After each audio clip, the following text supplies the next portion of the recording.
So in a recent survey conducted by McKinsey with IT directors and IT organizations, one of the key takeaways they had was FinOps is one of the most important and emerging practices that they have been adopting throughout their IT and technology organizations in the last couple of years.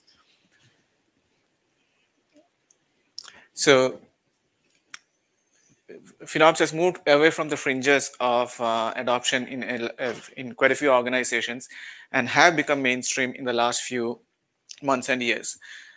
So my name is Nikhil Gopinath. I'm a VP of engineering here at Sedai. And what I'm going to talk about is the future of cloud cost management and how autonomous FinOps has a major role to play in this.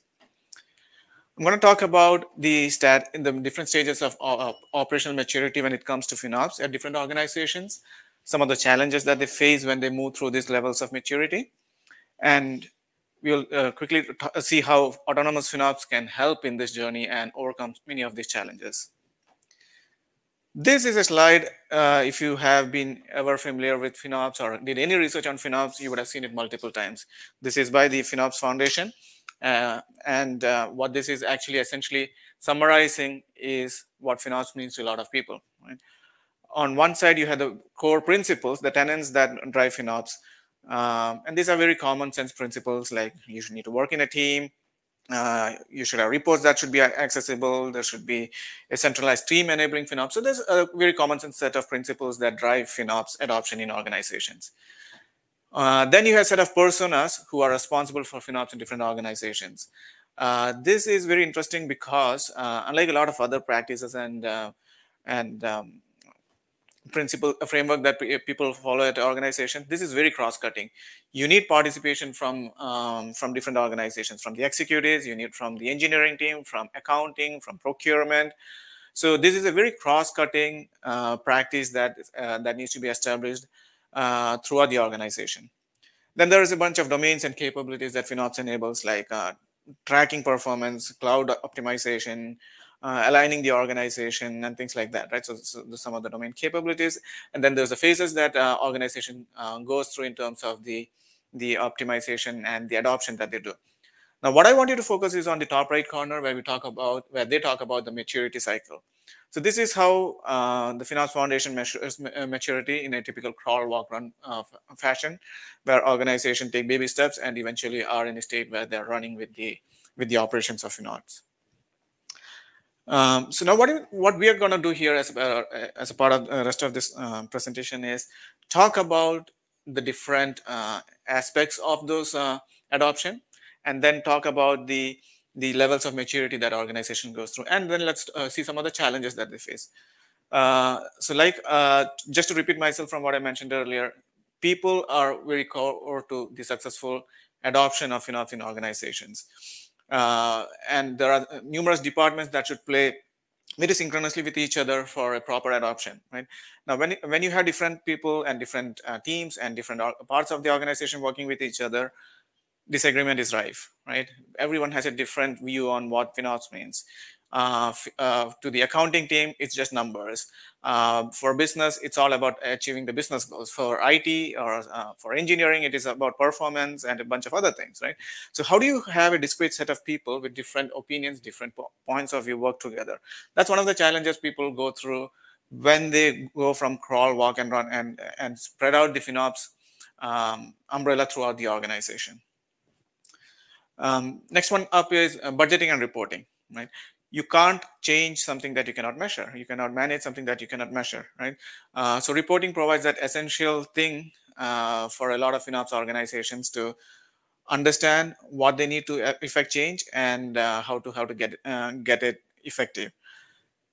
A lot of times, though, what ends up happening is this reporting takes a life of its own and becomes the end by itself.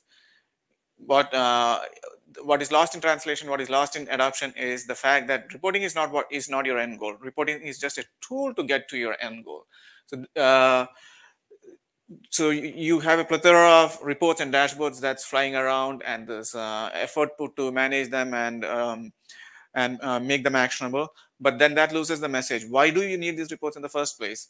right? And what are the metrics that you're collecting here? What are the actionable items, information that you're getting out of this? This is this is yet another challenge that organizations face as they mature.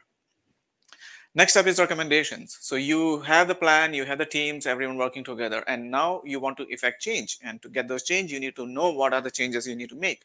And this is where these recommendations come into play. Now, when you are getting started, there are very obvious changes that you could make to improve your efficiency, right? Improve your performance, or decrease your cost.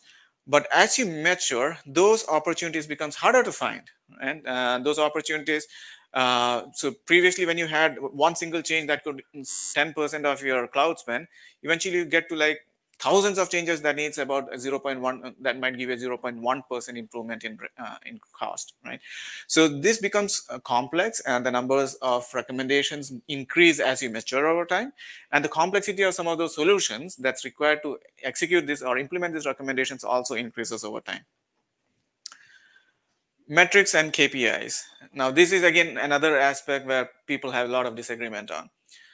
A KPI to a business person would be, how much am I spending to get my unit revenue, right? What is my unit cost for revenue? What is my unit cost by customer, by accounts, right? These are metrics that's very relevant to business.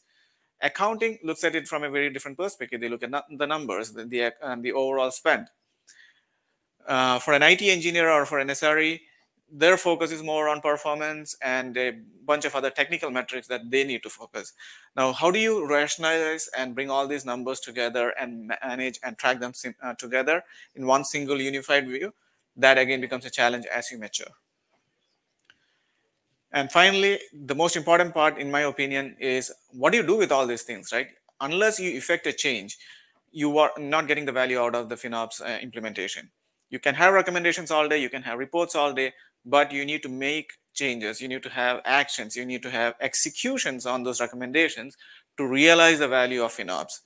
Again, this becomes very hard as you mature, because now the recommendations are more in-depth, are not the low-hanging ones, and then you also have the problem of death by 1,000 cuts, death by 1,000 paper cuts, right? Because you have hundreds or thousands of recommendations that you want to implement and execute, but each one of them is very elaborate in its execution, right? So what do you do with those kind of things? So these are, again, just to summarize some of the practical challenges organizations face as they mature in their FinOps journey. The teams that are generating the recommendations, they are very remote from the teams that's actually raising them. The teams who need to work on recommendations or execute them are, they have other priorities. FinOps might not be their priority, right? So you send a ticket to a support team and it goes in a queue and gets its time to get executed. And this is an ongoing thing, right? You can't just say, oh, I did FinOps and then stop. You get these recommendations and they keep on coming every year, every time you make a new deployment to your applications. So you can't just stop. It's an ongoing journey, right? So these are some of the practical challenges you face. And just to kind of elaborate a little bit further on that, this is again from the FinOps Foundation, where they said in 2021, it's only around 29% of the advanced implementers of FinOps who had some kind of automation in play. So you can see automation is the amount of automation that's required for successful implementation of FinOps goes up over time as you mature. What's also more important out of this, in my mind, is the last number here, where 12% of the automation of those who actually implemented automation actually goes into doing something, right? The rest of them is housekeeping and maintenance. So what is emerging out of this is the fact that autonomous hasn't made it, is just starting to make that impact in FinOps, right? You need autonomous to be effective with FinOps, and people are just starting to get there. So autonomous to the rescue. So this is kind of the anchor point for what I'm going to present for the rest of this. So how can autonomous or augmented FinOps help you with this transition? How can it help you mature? Now, one of the first things that's not shown here is when you start your FinOps journey, you want to make sure you know the goals of FinOps. Why are you doing this?